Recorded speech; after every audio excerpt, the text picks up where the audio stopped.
예, 오늘 뉴스탑10은 먼저 대구로 먼저 가보겠습니다. 탈당하고 그리고 다음 달에 신당 창당까지 구축하고 있는 이준석 전 대표가 오늘 아침에 대구를 찾았습니다. 영남을 기반으로 한 당을 일단 만들고 본인은 대구를 출마할 가능성도 있다. 여러 보관들을 기자들 앞에서 구체적으로 설명했는데 일단 과거 목소리부터 먼저 듣고 오겠습니다.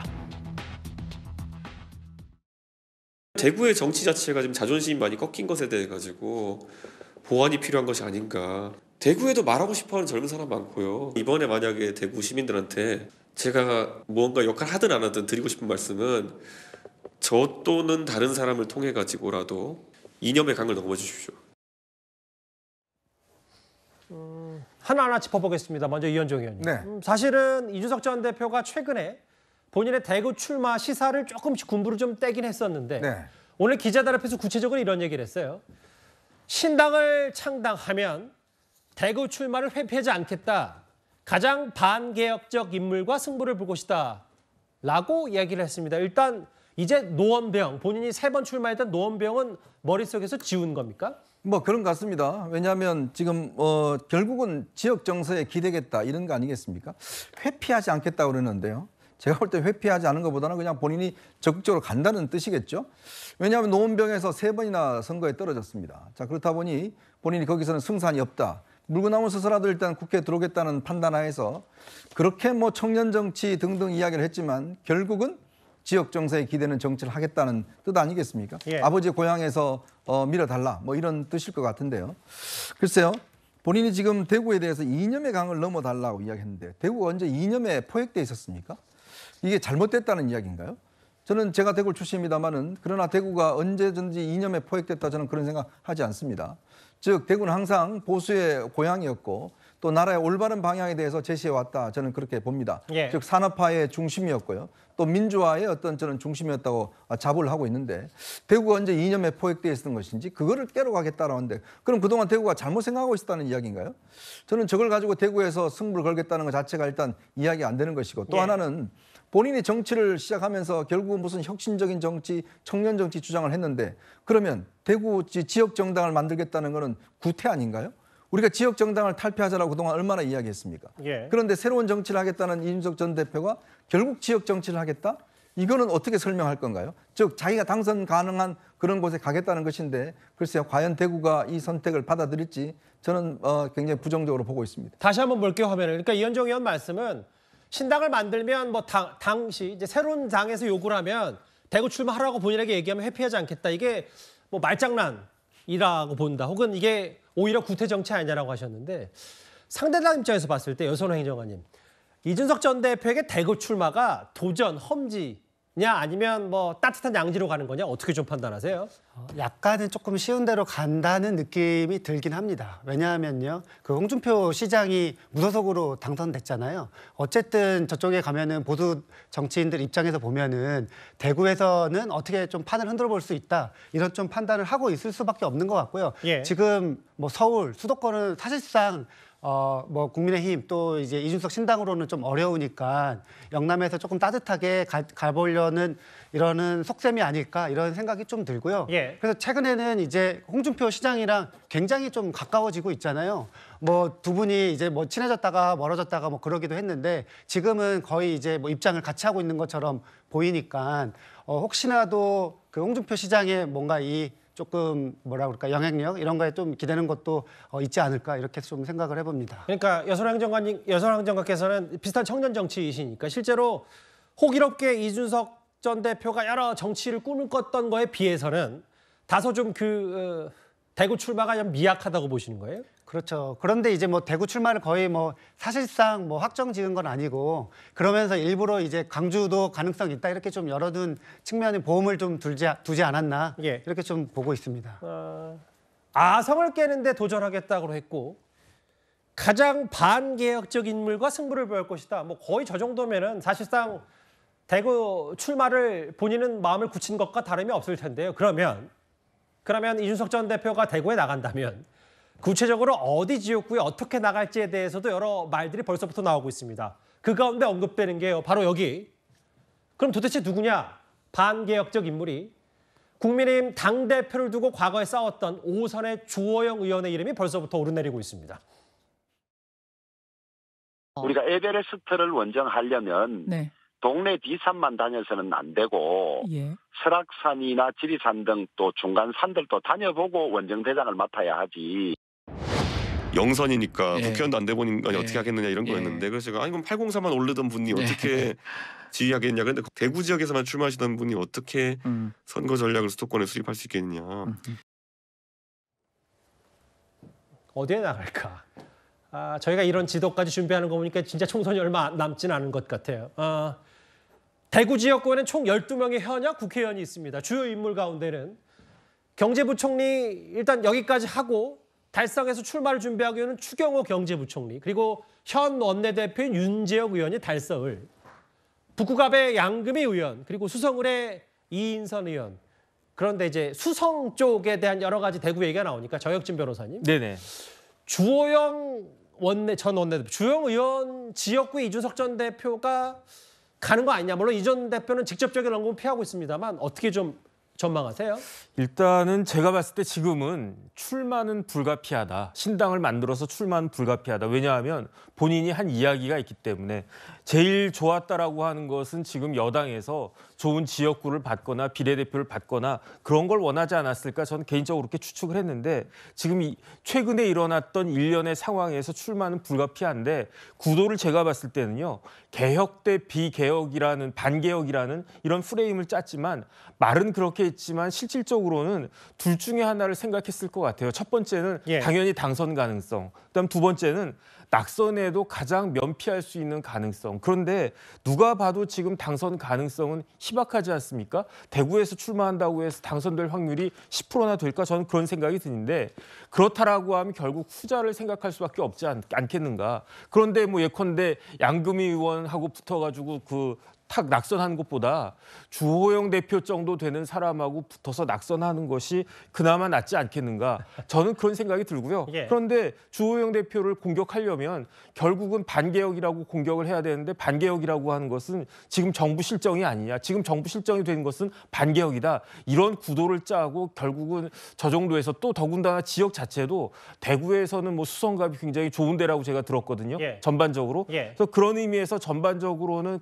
뭐 졌지만 잘 싸웠다 이런 이야기를 듣고 싶어하는 것이 아닐까 저는 그런 생각이 들었습니다.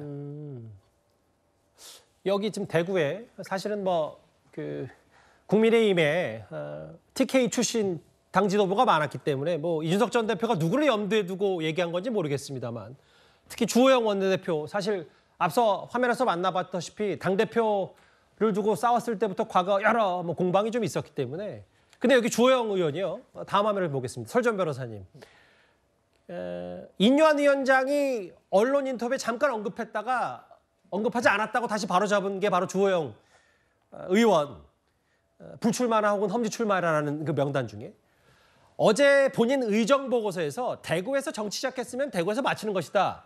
이런 본인이 주장까지 했더라고요. 그러니까 본인은 대구를 떠나지 않겠다.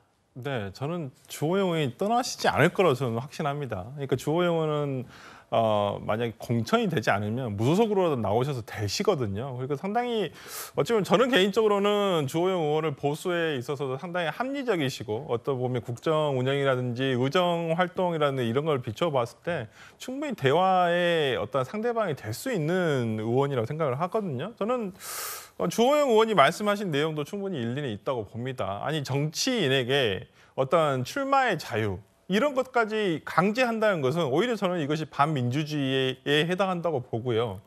뭐 오래돼서 오래됐다고 단지 그 이유만으로 예를 들어서 타지로 가라, 험지로 가라라고 하는 것은 저는 정치적인 어떤 수사에 불과하지 뭐 저는 어떤 이거 억지로 강제로 이걸 뭐 서울 수도권으로 와라 이렇게 하는 것은 조금 저는 좀 불합리한 거 아닌가. 이건 평가를 받으면 된다고 생각을 하고요.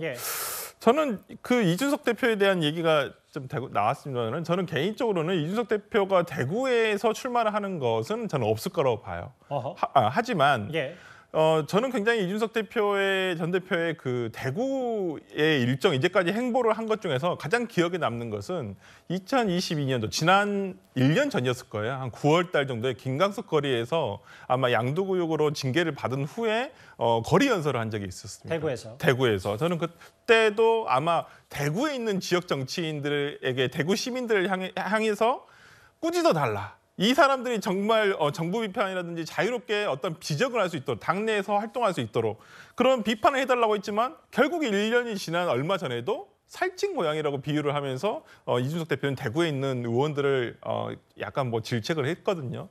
저는 그렇다고 한다면 이준석 대표가 대구를 가는 이유는 어찌 보면 본진 탈환, 어쩌면 보수의 상징이라고 할 수 있는 곳에서 바람을 일으키겠다라고 생각을 한다고 보여요. 왜 그러냐면 그것을 어디서 유추할 수 있냐면 이준석 대표가 신당을 자기가 만들게 된다면 수권 정당을 만든다고 그랬어요. 예. 단순히 자기가 예를 들어서 배지 하나를 달 수 있는 비례 정당을 가는 게 아니라 어떤 수권 정당으로 간다는 의미이기 때문에 저는 그런 의미에서는 대구 행보가 상당히 주는 의미가 크다. 설 변호사님은 어쨌든 설 변호사께서는 이준석 전 대표가 대구 출마하는 게 쉬운 길은 아니고 분명히 대구에서 의원을 하면 의미가 있을 것이고 그 부분이 본인의 정치적 앞으로 역량에도 큰 도움 될 거다 이런 얘기를 하셨어요.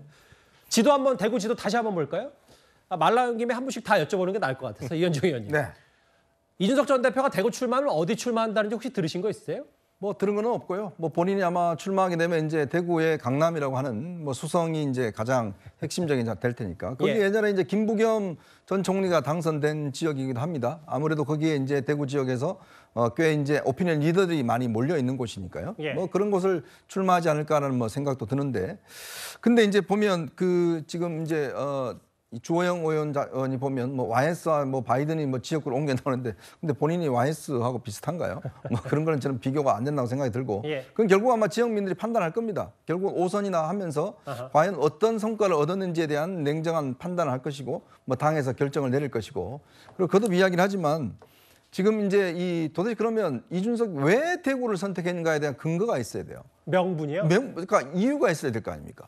단지 아버지 고향이기 때문에 그럼 지금 대구를 뭐 개혁하겠다고? 그 대구가 이념에 지금 사로잡혀 있다? 과연 그것 때문에 본인이 대구 가서 뭔가 하겠다? 그럼 제가 볼 때는 오히려 대구 시민들이 좀 불쾌해할 수 있는 거라는 생각이 듭니다. 아니 대구 시민들이 그럼 박근혜 전 대통령, 대구 출신의 대통령에 대해서 옹호하고 지지했던 게 잘못이라는 이야기인가요? 뭐 그런 걸 개혁하겠다 그러는데 그냥 본인이 그러면 왜 그러면 하필 지금 중요하게 노원병에서 그렇게 3선을 3번 도전하다가 내려간 이유가 있어야 될 거 아닙니까? 그 근거, 그다음에 홍준표 전 대표하고 시장하고 함께한다? 글쎄요, 두 분 다 혼자 하시는 거에 능하신 분인데 과연 두 사람에서 1+1이 2가 될까요? 저는 별로 그렇게 가능성이 없다라고 봅니다. 그러니까 그 자체도 보면 홍 시장도 지금 뭐 본인이 지금 중앙정치 무대에 아무도 본인의 편이 없지 않습니까? 근데 이제 그런 것들 듣보잡들을 좀 제거를 하고 그걸 뭐 대체하겠다는 이런 생각이신 것 같은데 글쎄요, 두 분의 과연 함께할 수 있을지 두 분은 아마 그동안의 정치 스타일을 제가 쭉 지켜보면 함께하기 힘든 스타일이 많은데 과연 그 연합을 할지 좀 지켜볼 문제인 것 같습니다. 뭐 보신 것처럼 이게 이른바 홍준표, 이준석 연대 얘기가 일부 언론을 통해서 나오니까 홍 시장이 SNS에 바로 신당 만들어지자면 내가 이준석 신당을 민다. 소설 그만 썼으면 좋겠다. 근데 이제 이거는 소설이라고 하는데 이현정 의원님 하나 더요. 뭐 어찌됐건 근데 이준석 전 대표가 대거 출마를 하는데 홍 시장이 이거에 대해서 이준석 전 대표를 직접적으로 표면적으로 도와주진 않지만 윤석열 정부나 윤핵관에 대해서 앞으로 순서를 계속한다면 이거 사실상 도와주는 거 아니냐 이런 해석도 충분히 나올 수 있지 않습니까? 그렇죠. 바로 그런 점을 이준석 전 대표가 노리는 거죠. 그러니까 지금 뭐 홍 시장이 대구에서 얼마나 영향이 있는지 모르겠습니다만은 그러나 이제 본인도 뭔가 국회 원내에 교도부를 만들어야 다음 대선에 어떻게 하든지 뭔가 해볼 거 아니겠습니까?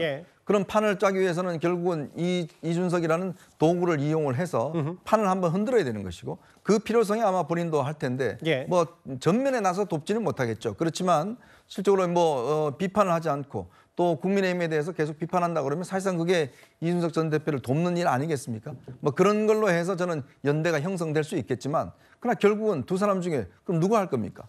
누가 그럼 얼굴에 나올 거예요? 다 각자 나올 거 아니겠습니까? 언제든지 깨질 수 있다 이런 생각이 듭니다. 본인은 대구 출마 가능성이 있다. 결국 핵심은 이른바 이준석 신당이 얼마나 앞으로 파괴력이 있을지 없을지겠죠. 어제 홍준표 시장이 김기현 대표는 이준석 전 대표 먹잇감만 된다라고 평가절하했었는데 오늘 김기현 대표가 공개적인 자리에서 애둘러서 이런 말을 했습니다. 소위 그 대통령 믿고 설치는 철모르는 덮보잡이 애들인데 이준석이가 들어와서 할 일이 뭐 있어요? 안 들어올 겁니다. 안 들어오고 지금 이준석이 신당 만들면 김기현 대표는 먹잇감 됩니다. 김기현 대표는 이준석이 못 당합니다. 잘못하면은 우리 당 공천 떨어지신 분이나 또 민주당 공천 떨어지신 분이 마지막으로 찾아가는 공천 맛집이 될 수도 있는 거 아니겠습니까? 여기저기 떨어지신 분들이 모여서 마지막으로 한번 승부를 걸어본다는 식의 그런 맛집 하나 만드는 것이 목표냐? 그건 전 아니라고 보거든요. 내일이면 22대 총선을 정확하게 5개월 남겨두게 됩니다. 집안의 대소사를 앞두고는 이모, 고모, 숙모, 삼촌 모두가 힘을 합쳐야 합니다. 혐오와 비난, 분열의 언어로는 국민의 지지를 얻을 수 없다는 점을 말씀드리고자 합니다. 혐오와 비난, 분열의 언어로는 국민의 지지를 얻을 수 없다 하면서 이모, 고모, 숙모, 삼촌도 다 힘을 맞대야 된다고 했는데 지금 현재 국민의힘의 분위기는 일단 그렇진 않죠. 앞서 화면에서 윤창현 의원 얘기는 낙오자들이 다 모일 거라는 표현을 썼는데 그 정혁진 변호사님. 네네. 이준석 신당의 앞으로 파괴를 어떻게 전망하세요? 저는 별로 없을 것 같은데 어떻게 10석이나 얻을 수 있겠습니까? 제가 봤을 때 한두 석도 쉽지 않지 않을까 하는 생각이 들고요. 더군다나 이제 비례 관련해 가지고 어떤 식으로 선거법이 공직선거법이 개정되느냐 여부에 따라 가지고 잘못하다가 한 석도 얻지 못하지 않을까 그런 생각이 들고 홍준표 시장이 먹잇감운은 하셨는데 저는 그 말이 도대체 무슨 말인지 전혀 모르겠고요.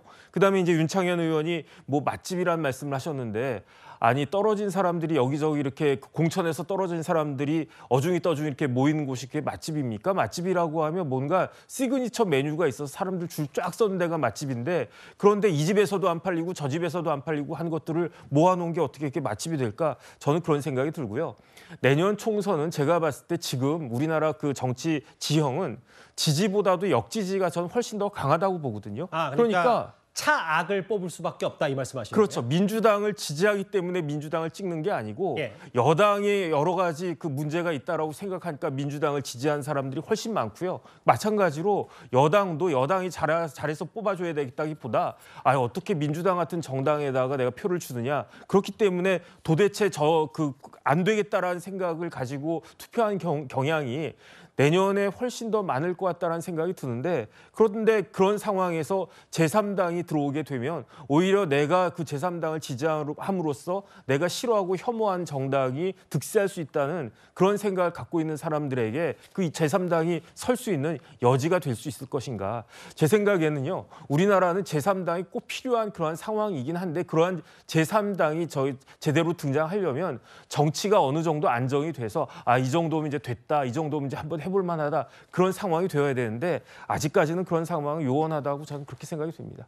그 10석, 뭐 비례대표 신당, 비례신당도 얘기했기 때문에 홍준표 시장이. 근데 반면 이제 뭐 오늘 돌아가는 흐름으로 이준석 전 대표는 이제 본인이 직접 지역구 대구에 뛰어들 생각도 있는 모양이니까